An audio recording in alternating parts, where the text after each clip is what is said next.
Bonjour et bienvenue dans ce nouveau Planète électrique. Eh ben, je vois que mon titre vous a fait venir dardard. Hein. C'était le but en fait. Si j'avais voulu être totalement honnête, j'aurais dû dire Elon Musk a déjà dévoilé les dimensions du Cybertruck Europe, il suffisait de l'écouter.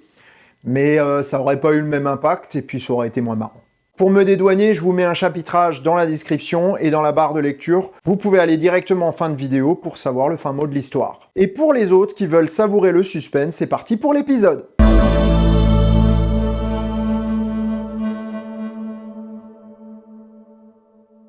Si la vidéo que vous regardez vous plaît, vous abonner et sélectionner toutes les notifications augmentera la notoriété de la chaîne et permettra de financer les prochains épisodes. Merci d'avance. Présenté en novembre 2019, le Cybertruck Tesla a fait couler beaucoup d'encre et de salive. Qu'on aime ou qu'on n'aime pas, force est de reconnaître qu'il attire sur lui les projecteurs, ainsi que sur son constructeur. Revenons sur l'aventure de cet utilitaire hors du commun qui va rester dans l'histoire pour plusieurs raisons.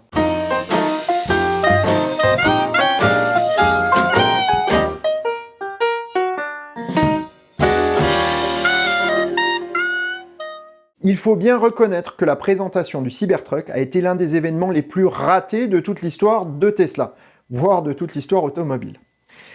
À la limite du ridicule, Elon Musk a organisé sa présentation comme une démonstration de techniques innovantes, avec son style habituel décalé. Cela a eu un immense impact, mais pas forcément celui qu'il attendait. Alors que l'événement devait tourner autour de la science-fiction et de Blade Runner, les commentateurs ont simplement relaté le fiasco de la vitre incassable qui casse et l'esthétique discutable de l'engin.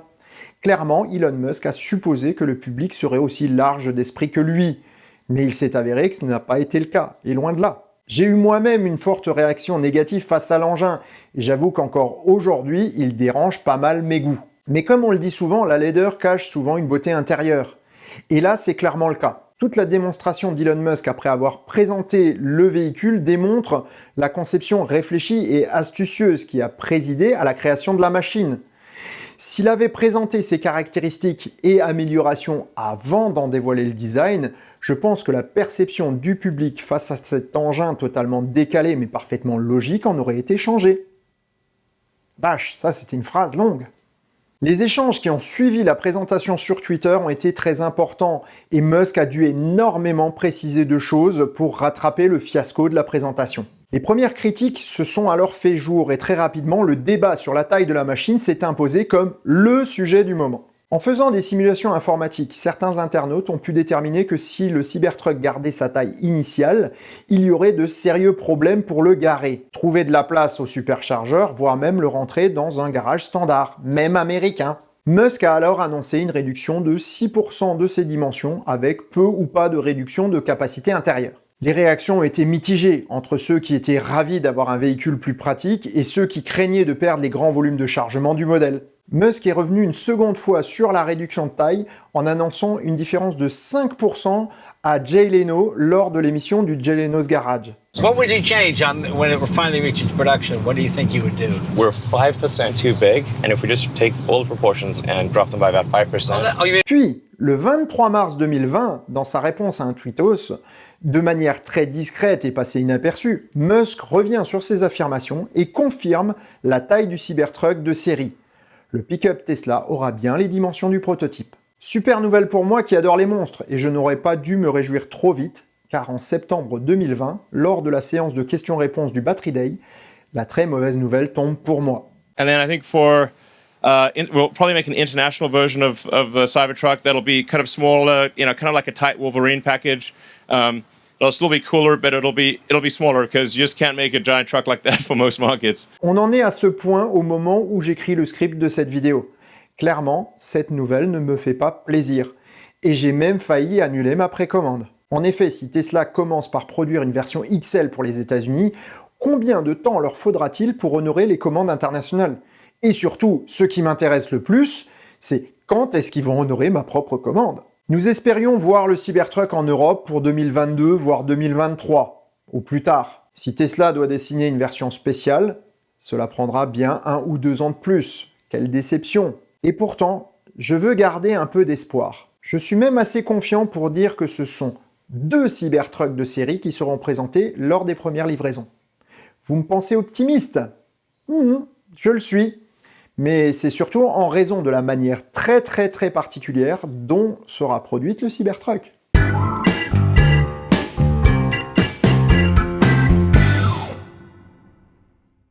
Pour bien appréhender ce qui va suivre, il y a plusieurs éléments à bien intégrer et certaines habitudes de Tesla à connaître. Les équipes de design Tesla ont toujours eu le souci de l'efficacité et de la standardisation.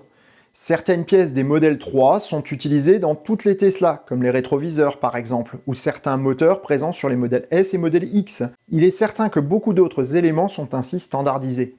Dans une automobile classique, la création d'un nouveau modèle a un coût énorme en raison de la manière même dont sont produites les pièces spécifiques à chaque modèle. Un plancher de modèle 3 actuel comporte 370 pièces environ, comme pour la modèle S. Passer de l'une à l'autre a imposé une nouvelle chaîne de production, en raison d'une taille différente de voiture. Comme pour le reste de la caisse, chaque élément redimensionné demandera un nouveau jeu de moules pour les presses à emboutir. Or, ces moules sont des bijoux de technologie. Ils sont usinés avec le plus grand soin pour avoir une surface parfaite. Leur métal doit être résistant et garantir de nombreuses années d'utilisation sans dégradation. Actuellement, un seul de ces moules pèse plusieurs centaines de kilos et coûte plusieurs dizaines de milliers d'euros pièce. Leur utilisation cause également une somme énorme de soucis, car changer un moule demande un arrêt des machines. Il faut alors procéder par lot pour produire les pièces et donc stocker les différents éléments avant de disposer d'un set complet pour lancer les opérations d'assemblage. Tout ceci demande de l'investissement, de la surface de stockage, mais surtout du temps. Pour la carrosserie en elle-même, c'est tout aussi problématique, avec une somme incroyable de pièces embouties. Si on ne parle que des ailes, des portes, du capot et du toit, on a déjà 15 pièces. Et oui, les portes sont en deux parties.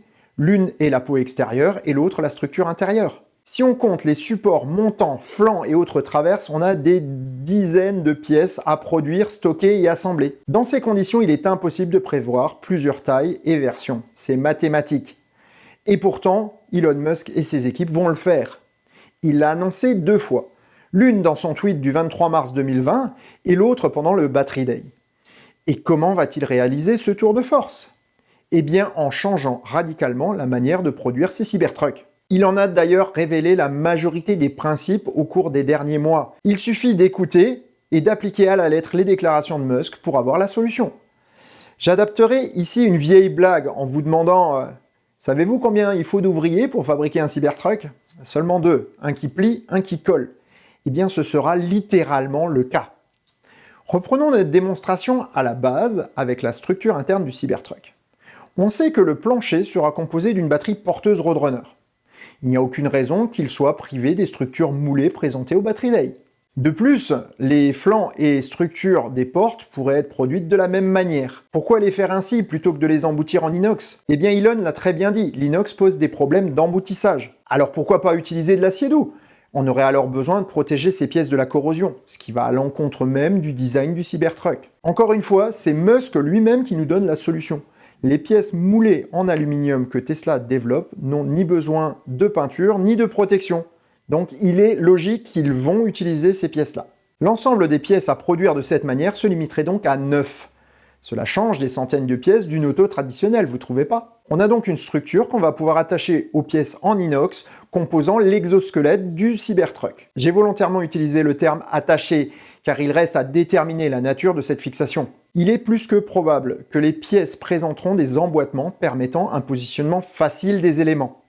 La fixation posera toutefois un autre problème, et de taille. Mettez en contact de l'acier et de l'alu et vous obtiendrez un sacré souci. Certains constructeurs comme Lotus ont tenté le coup, et ce type d'assemblage leur a causé énormément de problèmes. En effet, les deux métaux ont un potentiel électrique différent.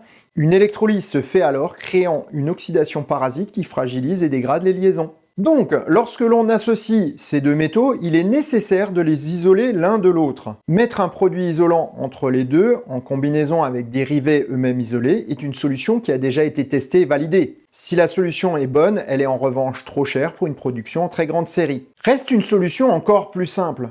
Un simple cordon de colle qui assurera à la fois l'isolation et le maintien. Vous allez me dire qu'ils vont utiliser un tube de colle et puis qu'ils vont coller le Cybertruck. Bah oui, mais c'est pas un tube de colle.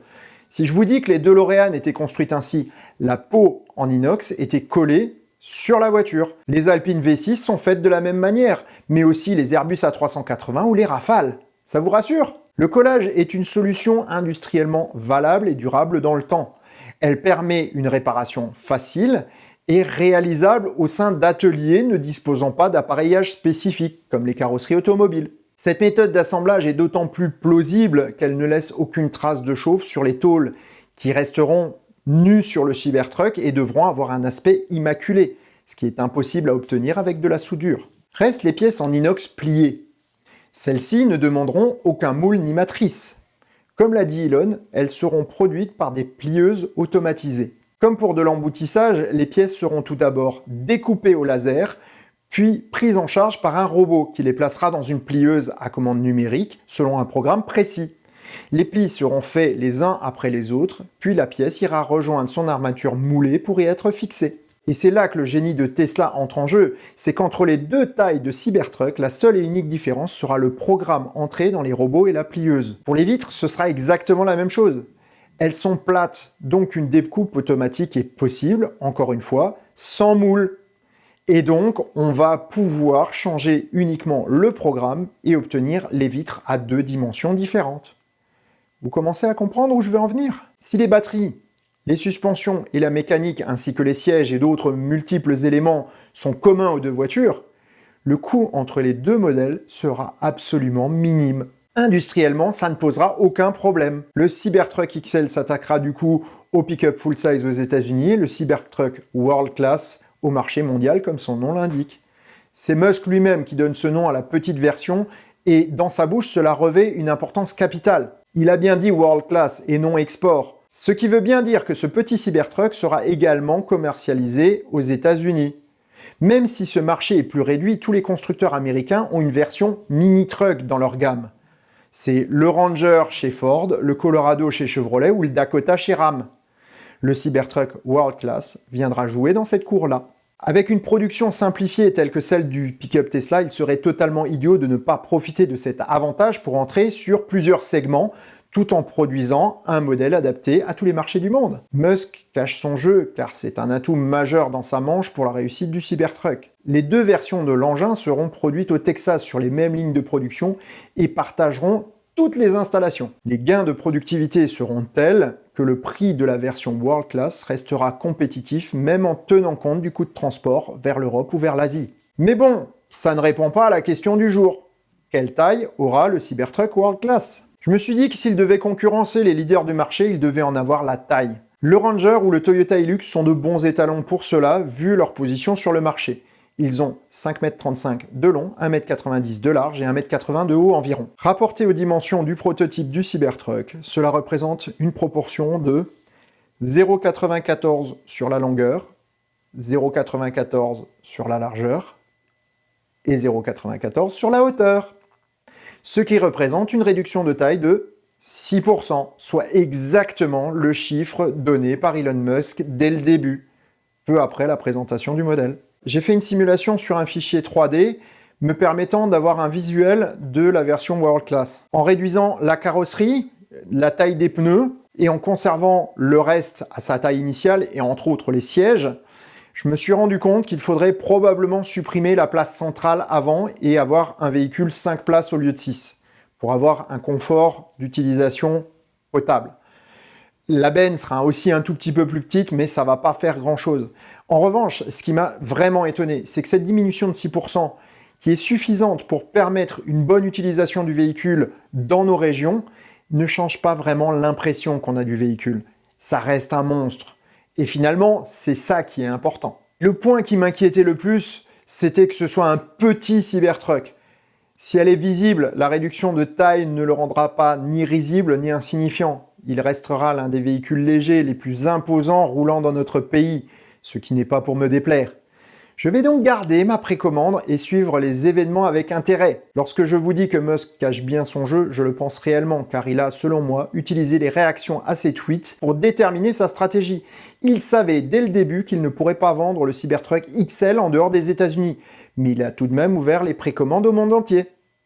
Il savait que la taille du Cybertruck World Class devrait être proche de celle des ténors du marché, soit 6% de moins que le prototype. La réaction du public américain lui a fait comprendre que son marché interne demandait un pick-up XL, mais qu'il y avait quand même une place pour une version mid-size. Il fera d'une pierre deux coups, satisfaisant à la fois son marché intérieur, mais aussi l'export, tout en réaffirmant la stature full-size made in Texas, qui finalement s'impose dans un pick-up. En effet, la taille compte ici, et pas seulement pour des questions pratiques. Un pick-up, plus c'est gros, plus ça en impose, plus ça force le respect. C'est en tout cas comme ça que fonctionnent les rednecks, mais surtout les Texans. Un pick-up made in Texas, l'état où tout est plus grand qu'ailleurs, se devait d'être un monstre pour s'imposer. Et le Cybertruck XL en sera un. Et sur ces bonnes paroles, merci d'avoir suivi cette émission jusqu'au bout et je vous donne rendez-vous bientôt pour un prochain épisode du Choucroute Garage. Faites bonne route, prenez soin de vous, ciao.